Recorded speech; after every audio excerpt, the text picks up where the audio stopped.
Hello दोस्तों, आप सबका हमारे YouTube channel psychology with Satish में आपका हार्दिक स्वागत है। आज हम आपको पढ़ाएंगे साइकोलॉजी। साइकोलॉजी क्या होता है, साइकोलॉजी में क्यों पढ़ना चाहिए, साइकोलॉजी पढ़ने से हमें क्या क्या लाभ होते हैं, साइकोलॉजी पढ़ने से हमारे व्यवहार में परिवर्तन कैसे आता है। तो हम इन सब चीज़ों के बारे में आपको बताएंगे। तो हम शुरुआत से शुरू करते हैं कि साइकोलॉजी होता क्या है।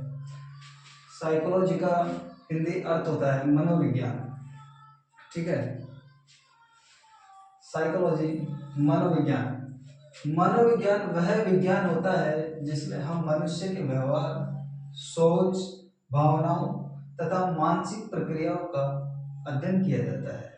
उसे ही हम साइकोलॉजी अर्थात मनोविज्ञान कहते हैं।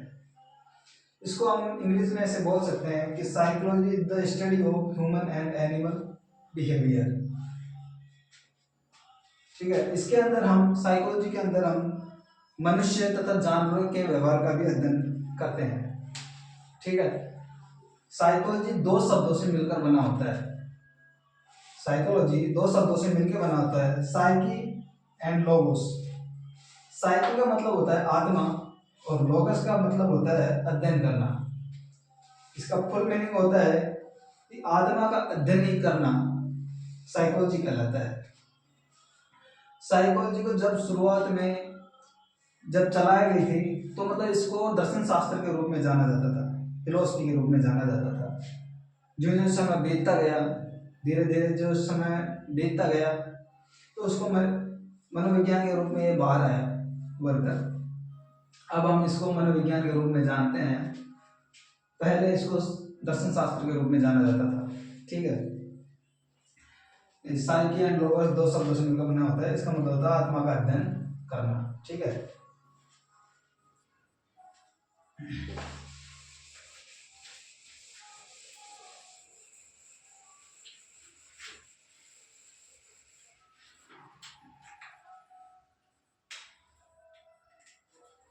अब हम समझते हैं कि मनोविज्ञान क्या है, मनोविज्ञान होता क्या है। मनोविज्ञान का अर्थ हम सरल शब्दों में समझे तो मन कैसे काम करता है, जो हमारा मन है, माइंड है, मस्तिष्क कैसे काम करता है, इंसान क्या सोचता है, इंसान कैसा महसूस करता है, इंसान ऐसा व्यवहार क्यों करता है कि दूसरों को गुस्सा आ जाए, दूसरों के व्यवहार में चेंजेस आ जाए अपने कारण, या फिर इंसान का व्यवहार कैसा है, इसमें हम पढ़ेंगे। ठीक है,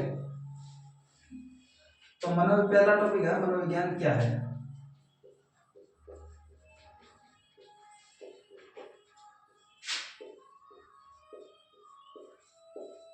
मनोविज्ञान क्या है, इसमें हमने आपको इसकी डेफिनेशन बता दी। मनोविज्ञान क्या है, मनोविज्ञान वह विज्ञान है जिसमें मनुष्य के सोच, व्यवहार और भावनाओं का अध्ययन किया जाता है। ठीक है, दूसरा पॉइंट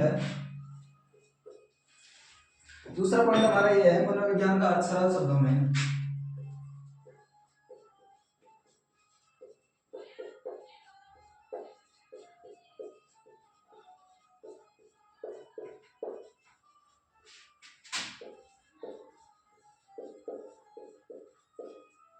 मनोविज्ञान का अर्थ सरल शब्दों में हम ऐसे समझ सकते हैं कि हमारा मन जो है, माइंड है, कैसे काम करता है।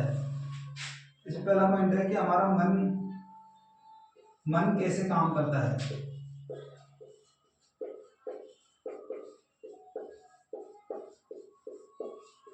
मन कैसे काम करता है हमारा। ठीक है, दूसरा पॉइंट है इंसान क्या सोचता है, कैसे सोचता है और क्यों सोचता है।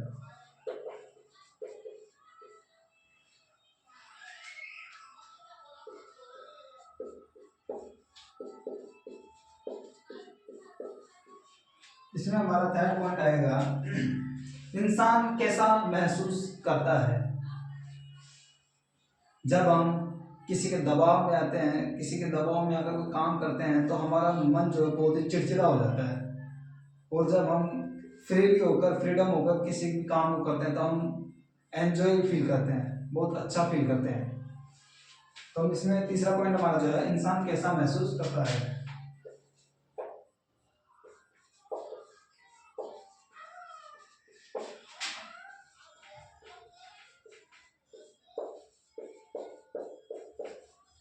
इंसान कैसा महसूस करता है। हमारा चौथा पॉइंट है, इंसान ऐसा व्यवहार क्यों करता है।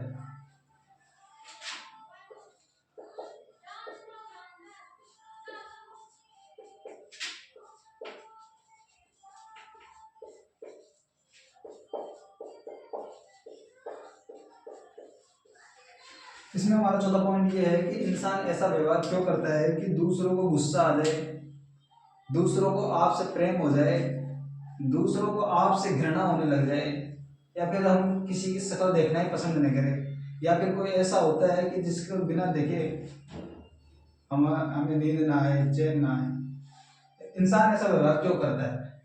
ठीक है, मनोविज्ञान का सरल शब्दों में ये हो गया। हमारा थर्ड पॉइंट आएगा,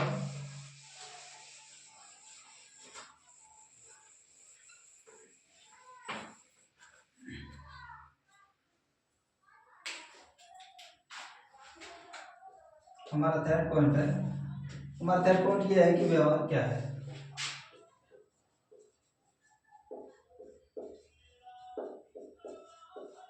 व्यवहार क्या है, व्यवहार क्या होता है, बिहेवियर, इंसान का व्यवहार। What is behaviour.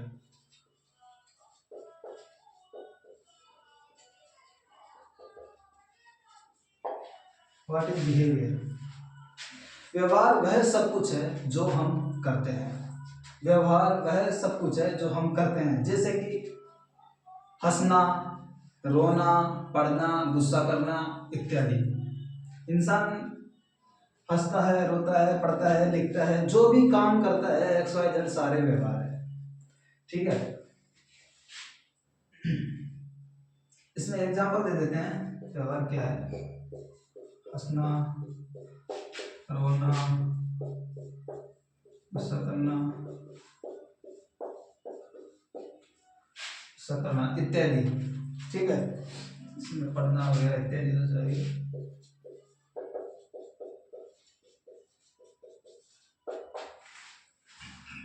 व्यवहार क्या है, व्हाट इज बिहेवियर, ना ये हो गया। अब चौथा पॉइंट आता है कि मानसिक प्रक्रिया क्या होता है। मानसिक प्रक्रिया क्या होती है।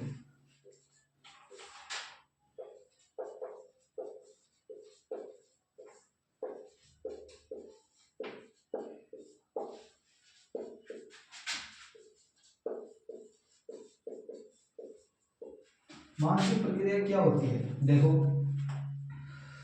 जो हमारे मन के अंदर होते हैं ना, जो हमारे मन के अंदर होते हैं उन्हें मानसिक प्रक्रिया कहते हैं। जैसे हमारे मन के अंदर क्या चल रहा है, क्या द्वंद चल रहा है हमारे मन के अंदर, अंदर ही अंदर जो बातें चलती रहती है, यानी कि जो हम बोल करके ना बोल करके, जो हम ना बोल करके अंदर ही अंदर हमारे दिमाग में जो बातें चलती रहती है, उसे हम मेंटलिटी प्रोसेस कहते हैं, मानसिक प्रक्रिया कहते हैं हम उसे। मेंटलिटी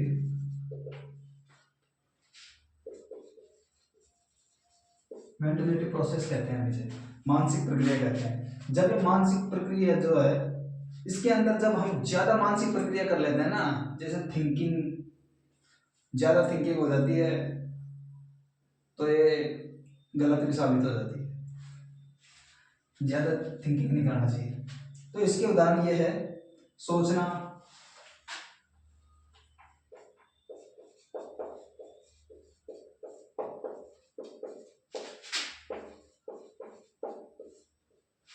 सोचना, याद करना, समझना, कल्पना करना,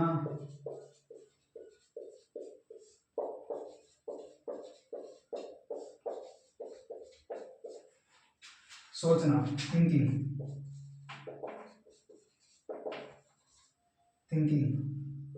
लर्निंग,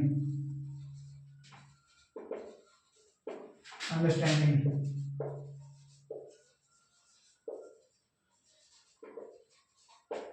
इमेजिनेशन।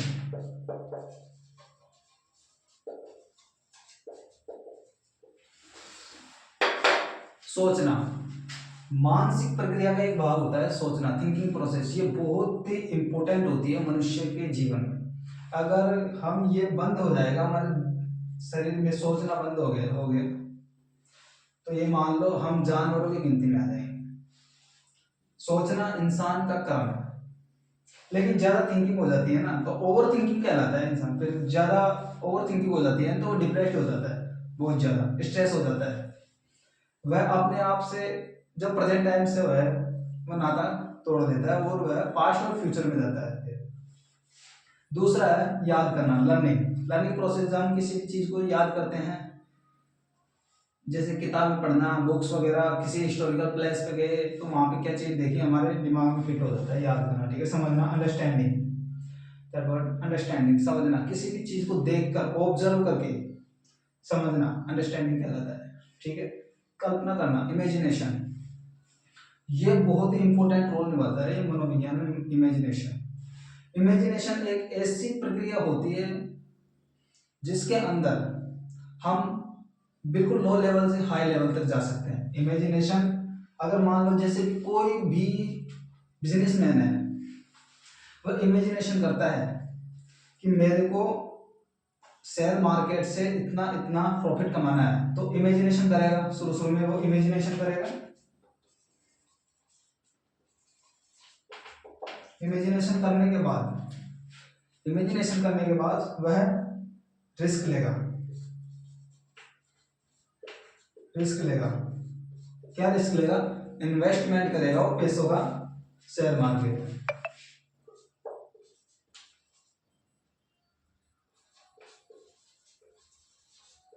इन्वेस्टमेंट करेगा शेयर मार्केट में। इन्वेस्टमेंट करने के बाद में, शेयर मार्केट में इन्वेस्टमेंट करने के बाद में, जब शेयर मार्केट में जब पैसे बढ़ जाएंगे तो उसको शेयर मार्केट से प्रॉफिट हो जाएगा और उसका गोल क्या हो जाएगा? अचीव हो जाएगा। उसको, उस गोल को, मतलब जो है गोल उसका कंप्लीट हो जाएगा। तो ये कल्पना के अंदर आता है, कल्पना करना, ठीक है। तो मानसिक प्रक्रिया के अंदर सोचना, याद करना, समझना, कल्पना करना इत्यादि जितनी भी बातें हैं ये सभी आती है, ठीक है।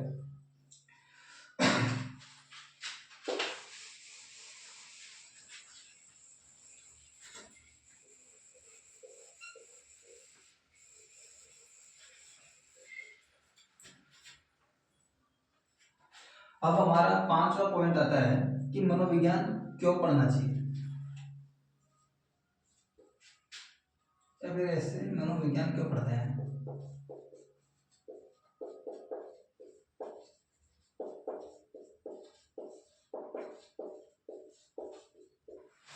मनोविज्ञान क्यों पढ़ते हैं?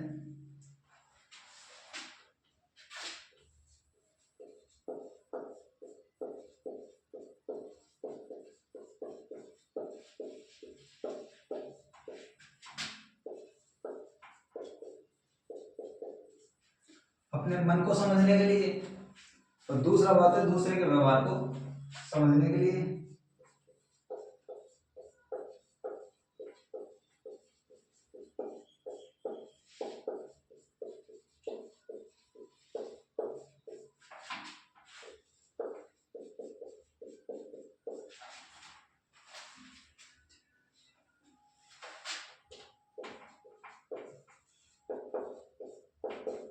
तीसरा पॉइंट है अच्छे निर्णय लेने के लिए।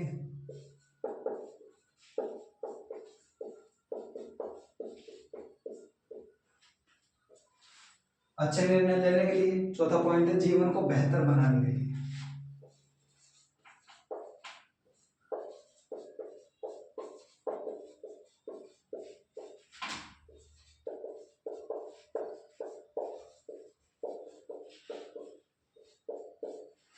जीवन को बेहतर बनाने के लिए। देखो, मनोविज्ञान क्यों पढ़ते हैं? अपने मन को समझने के लिए। अपने मन में क्या चल रहा है, जैसे कोई भी बच्चा है उसको हम पढ़ने में मन नहीं लगता है, तो वो क्यों नहीं लग रहा है, उसका क्या कारण है? या तो वह अपने दोस्तों के साथ ज़्यादा टाइम स्पेंड करता है, या फिर माँ बाप उस पर ध्यान नहीं देते हैं। अपने मन को समझने के लिए मनोविज्ञान पढ़ते हैं, इसलिए उसमें दूसरे के व्यवहार को समझने के लिए। मनोविज्ञान हम क्यों पढ़ते हैं? दूसरे के व्यवहार को समझने के लिए। अगर हम मनोविज्ञान को समझ लेते हैं तो हम दूसरे के व्यवहार को आसानी से समझ सकते हैं, उसको ऑब्जर्व कर सकते हैं कि वो हमारे बारे में क्या सोच रहा है, क्या नहीं सोच रहा, ठीक है। थर्ड पॉइंट है अच्छे निर्णय लेने के लिए। कोई भी निर्णय लेने से पहले हमारे दिमाग में पहले ही निर्णय ले चुका होता है हमारा दिमाग। जैसे वो एक बात आती है ना कि रणभूमि में युद्ध खेलने से पहले मनोभूमि में युद्ध खेला जाता है। तो उसी प्रकार अच्छे निर्णय लेने के लिए पहले, कहने से पहले हमारे दिमाग में निर्णय ले चुका होता है हमारा मन निर्णय ले चुका होता है। और जीवन को बेहतर बनाने के लिए मनोविज्ञान बहुत जरूरी है पढ़ना। ठीक है, तो ये 4 पॉइंट है मनोविज्ञान क्यों पढ़ना चाहिए। ठीक है, मैन तो ये मैंने बताया, देख लो इसको।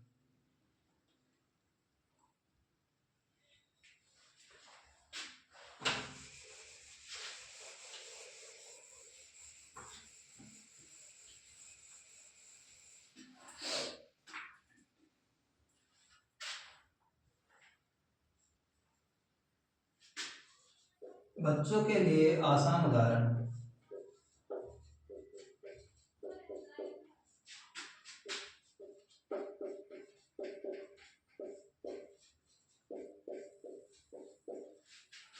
बच्चों के लिए आसान उदाहरण जैसे मतलब जब कोई बच्चा परीक्षा से डरता है, जब कोई बच्चा परीक्षा से डरता है तो ये मनोविज्ञान है।